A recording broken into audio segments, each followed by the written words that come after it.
نحمدہ و نصلی علی رسولہ الکریم ونحن علی ذالک من الشاہدین والشاکرین والحمد للہ رب العالمین اما بعد فاعوذ باللہ من الشیطان الرجیم بسم اللہ الرحمن الرحیم السلام علیکم ورحمۃ اللہ وبرکاتہ۔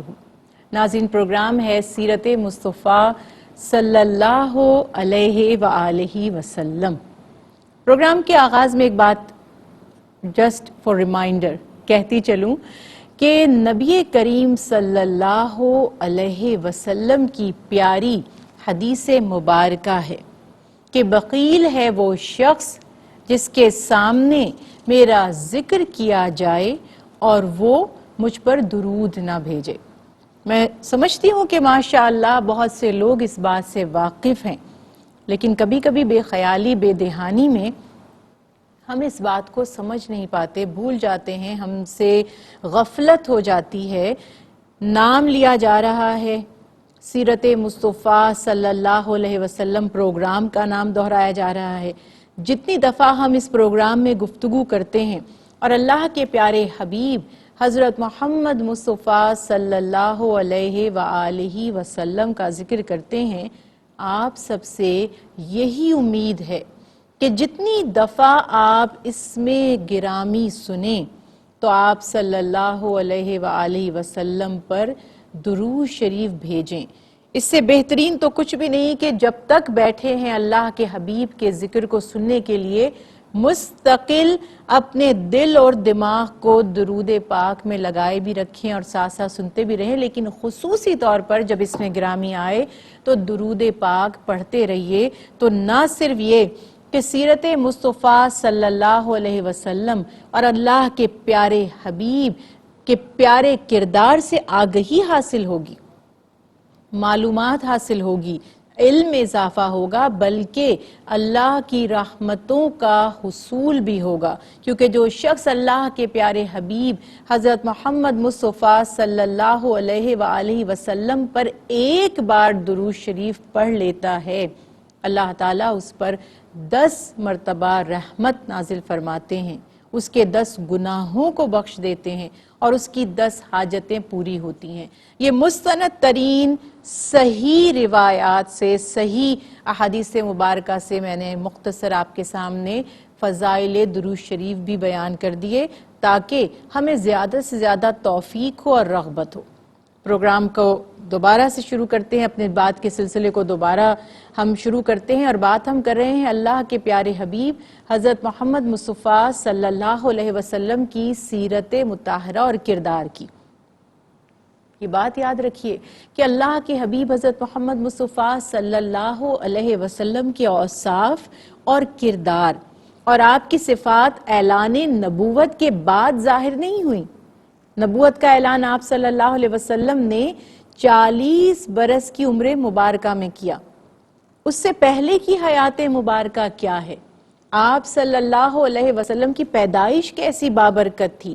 آپ صلی اللہ علیہ وسلم کا بچپن کیسا گزرا؟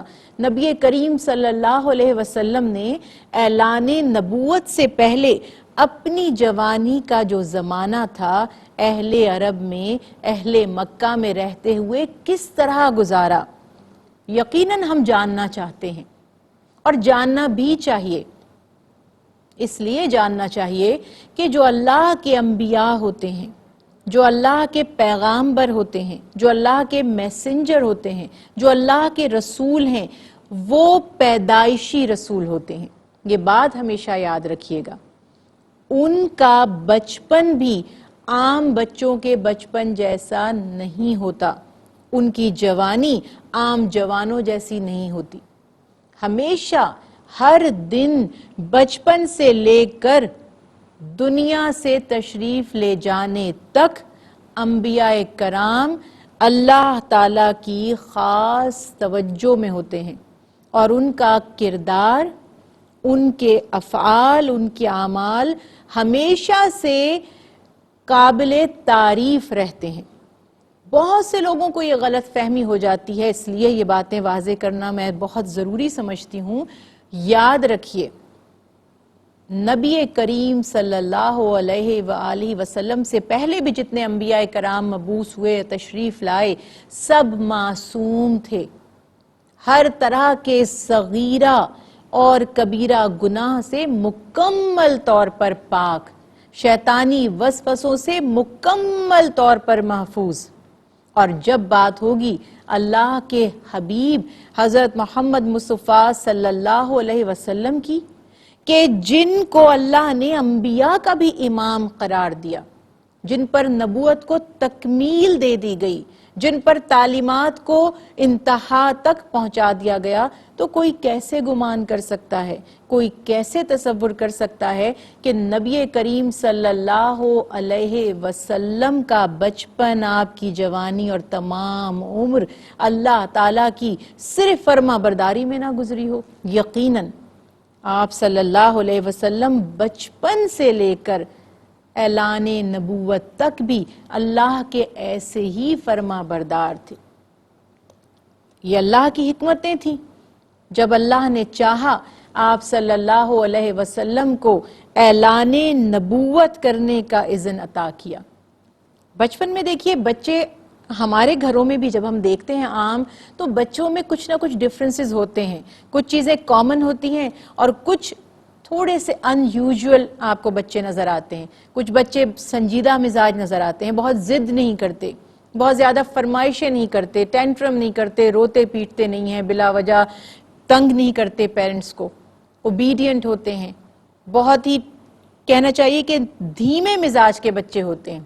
اکثر بہنیں ہم گفتگو کرتے ہیں درس و تدریس کے حوالے سے، یا کبھی کسی سے بات چیت ہوتی ہے تو وہ یہی کہتی ہیں کہ یہ فلاں میرا جو بیٹا تھا یہ بچپن سے ہی بالکل الگ تھا، اکیلا خاموشی سے بیٹھ کر کھیلتا تھا، اپنے خاموشی سے اپنے کمرے کو صاف کر لیا کرتا تھا، اور آج تک یہ ہر کام میں کوآپریٹ کرتا ہے، مدد کرتا ہے، احساس کرتا ہے، وغیرہ وغیرہ۔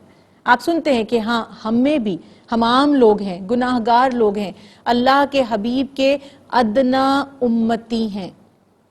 ہمارے گھرانوں میں بھی ہمارے بچوں کے مزاج الگ الگ ہوتے ہیں، لیکن عام طور پر جو بچپنے میں بچوں کے کھیل کود، بھاگ دوڑ اور چیزیں ہوتی ہیں وہ کامن ہیں۔ اگر بچہ کھیل کود نہیں رہا تو آپ پریشان ہو جاتے ہیں کہ نارمل نہیں ہے۔ لیکن اللہ کے نبی، اور آج چونکہ ہم بات کر رہے ہیں اپنے پیارے حبیب حضرت محمد مصطفیٰ صلی اللہ علیہ وسلم کی، کہ آپ کا بچپن ہی سب سے نرالا ہے۔ بے شمار واقعات مورخین نے کتب سیرت میں لکھے، ایک ایک واقعہ اپنی عظمت کی مثال ہے، لیکن جنرل آپ یہ دیکھیے کہ آپ کی دایا، جنہوں نے آپ کی پرورش میں معاونت کی، حضرت حلیمہ سعدیہ، بہت سارے ریفرنسز ان سے لیے جاتے ہیں کہ انہوں نے نبی کریم صلی اللہ علیہ وسلم کی بچپن میں خدمت کا شرف حاصل کیا، اور فرماتی ہیں کہ آپ ایک ایسے بچے تھے، یعنی کہ آپ کا چہرہ مبارک دیکھیں تو نظر نہ ہٹے، راحت اور سکون نصیب ہو، اور نہ تنگ کرنا، نہ ضد کرنا، نہ عام بچوں کی طرح ان میں کوئی عمل نظر آتا تھا، تحمل تھا۔ اور جب آپ صلی اللہ علیہ وسلم حضرت حلیمہ سعدیہ کے گھر گئے، مورخین نے لکھا کہ ان کے وہ جانور جو بالکل لاغر کمزور تھے، ان کی وہ بکریاں جو دودھ دینے کے قابل نہیں تھیں، ان کے جانور توانا ہو گئے، طاقتور ہو گئے، ان کی زمینیں سیراب ہو گئیں، ہریالی ہو گئی۔ یہ بے شمار فیض ہیں آپ کے بچپن کے۔ ایک اور مورخین نے جو واقعہ لکھا حضرت حلیمہ سعدیہ کے حوالے سے، کہ آپ صلی اللہ علیہ وسلم کی عمر مبارک جب تقریباً 5 برس کی تھی تو شق صدر کا واقعہ پیش آیا۔ بعض مورخین نے اس میں ڈیٹیل میں لکھا ہے کہ واقعہ اعلان نبوت سے پہلے پیش آیا، بعض نے لکھا کہ معراج النبی صلی اللہ علیہ وسلم کی رات کو شق صدر کا واقعہ پیش آیا، بعض نے لکھا کہ ایک دفعہ سے زیادہ یہ واقعہ پیش آیا۔ بات کہنے کی یہ ہے کہ یہ بھی اللہ کے حبیب کی عظمت اور شان ہے۔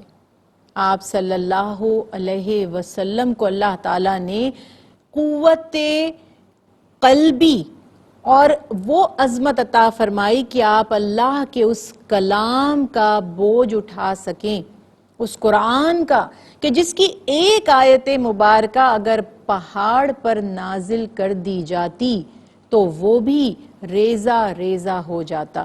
اس قلب کو عام قلوب سے کئی گنا زیادہ طاقت عطا کر دی گئی. 6 برس کی عمر میں 6 برس کی عمر تک اللہ کے حبیب حضرت محمد مصطفیٰ صلی اللہ علیہ وسلم اپنی والدہ ماجدہ حضرت آمنہ کے ساتھ رہے. جب آپ 6 برس کے تھے تو اللہ کے حکم سے حضرت آمنہ دنیا سے تشریف لے گئیں. پھر آپ کی کفالت کی ذمہ داری آپ کے دادا حضرت عبد المطلب پر آ گئی. حضرت عبد المطلب کی جو تاریخ میں ڈیٹیل بتائی جاتی ہے کہ کس طرح وہ اللہ کے حبیب کو چاہتے تھے جبکہ ان کی اور بھی اولادیں ہیں، ان اولادوں کی بھی اولادیں ہیں. حضرت عبد المطلب ایک سردار کی حیثیت رکھتے تھے، بہت معزز تھے اپنے قبیلے میں. ان کے لیے خانہ کعبہ کے گرد جو حرم ہے، حرم میں باقاعدہ نشست کا اہتمام کیا جاتا تھا. لوگ عزت سے احترام سے ان کے گرد بیٹھتے تھے. ان کی اولادیں دور ہو کر اس جگہ سے بیٹھتی تھی جہاں ان کے تشریف رکھنے کا مقام ہے. لیکن جب محمد مصطفیٰ صلی اللہ علیہ وسلم جو ابھی کم عمر ہیں، ابھی 8 سال کے بھی نہیں ہوئے، اور اللہ کے حبیب حضرت محمد مصطفیٰ صلی اللہ علیہ وسلم جب حضرت عبد المطلب کے پاس آتے ہیں تو وہ حضرت عبد المطلب کی نشست کے ساتھ جس مقام پر وہ بیٹھتے ہیں اور کوئی وہاں نہیں جاتا، جس طرح ایک ریسپیکٹ کے لیے کہ کوئی وہاں الاؤڈ نہیں ہے، اللہ کے حبیب کو وہ اپنے برابر بٹھا رہے ہیں. ایک دفعہ حضرت ابو طالب نے فرمایا کہ ان کو پیچھے ہٹا دیتا ہوں، یعنی بچے آگے نہ آئیں. حضرت عبد المطلب نے فرمایا کہ اسے کچھ مت کہو، یہ میرا خاص بیٹا ہے، اس کا مقام عام لوگوں کی طرح نہیں ہے، اس کا مقام بہت اونچا ہے. اللہ کی شان دیکھیے کہ اعلان نبوت نہیں ہوا، لیکن عبد المطلب آپ صلی اللہ علیہ وسلم کی شان کو، آپ کی عظمت کو پہچان رہے ہیں، ان سے بے انتہا محبت کر رہے ہیں، اپنی اولادوں پر انہیں فوقیت دے رہے ہیں. اسی طرح جب 8 برس کی عمر تھی تو آپ صلی اللہ علیہ وسلم کے دادا بھی دنیا سے تشریف لے گئے. پھر یہ ذمہ داری آپ صلی اللہ علیہ وسلم کے چچا حضرت ابو طالب نے اٹھائی. آپ کی کفالت کی، آپ کی پرورش کی، اور حضرت ابو طالب کی جو خدمات ہیں اللہ کے حبیب کے لیے اعلان نبوت کے بعد تک، یعنی اپنی تمام عمر میں حضرت ابو طالب نے نبی کریم صلی اللہ علیہ وسلم کو کبھی تنہا نہیں چھوڑا. اپنی اولادوں سے بڑھ کر آپ صلی اللہ علیہ وسلم سے محبت کی، انہیں توجہ دی. اور یہ بھی بڑا مشہور واقعہ ہے کہ جب نبی کریم صلی اللہ علیہ وسلم کی عمر مبارک 15 برس سے کم تھی، مختلف روایات ہیں لیکن زیادہ تر مستند یہی ہے کہ 15 برس بھی نہیں تھی، تو حضرت ابو طالب ان کو اپنے ساتھ تجارتی قافلے کے ساتھ لے کر گئے. اس تجارتی قافلے میں ایک خاص واقعہ یہ پیش آیا کہ راستے میں ایک گرجا تھا جہاں پر ایک راہب ہوتا تھا جس کا نام مورخین نے لکھا ہے بحیرہ راہب. اس نے حضرت ابو طالب کو دعوت دی، جو کبھی اپنے گرجے سے باہر نہیں نکلتا تھا. وہ باہر آیا اور اس نے حضرت ابو طالب کو دعوت دی اور اس نے یہ بتایا کہ آپ کے ساتھ جو یہ بچہ ہے یہ کون ہے. مختلف ڈیبیٹس ہیں، مختلف ڈیٹیلز ہیں، ہم مختصر بات یہ کریں گے کہ حضرت ابو طالب نے فرمایا کہ یہ میرا بھتیجا ہے. بحیرہ راہب نے پیشن گوئی کی کہ یقیناً یہ وہ نبی اور رسول ہیں جن کا ہماری کتابوں میں تذکرہ کیا گیا ہے، اور اس نے نشانی مقرر کی کہ میں جانتا ہوں کہ ان کے کاندھوں کے درمیان میں ایک نبوت کی مہر ہے. اور یہ بتایا کہ میں دیکھ رہا تھا کہ جہاں جہاں سے آپ کی سواری جا رہی تھی، جس جگہ یہ بچہ تھا اس جگہ بادل کا سایہ ہو رہا تھا اور درخت اس کی تعظیم کے لیے، ادب کے لیے جھک رہے تھے. کون سی چیز اس میں ایسی ہے جس کو آپ کی عقل تسلیم نہیں کرتی؟ جب کائنات کی ہر چیز اللہ کی حمد و ثنا کرتی ہے، تسبیح پڑھتی ہے، اللہ کو سجدہ کرتی ہے، تو کیا وہ اللہ کے نبی کو نہیں پہچانتی؟ یہ میرے نبی کا بچپن ہے اور بچپن سے ہی آپ کی عظمت، آپ کی شان اور آپ کا مقام ظاہر ہو رہا ہے، لیکن بات صرف یہی ہے کہ دیکھنے کے لیے ایک وصف چاہیے جس کو کہتے ہیں بصیرت۔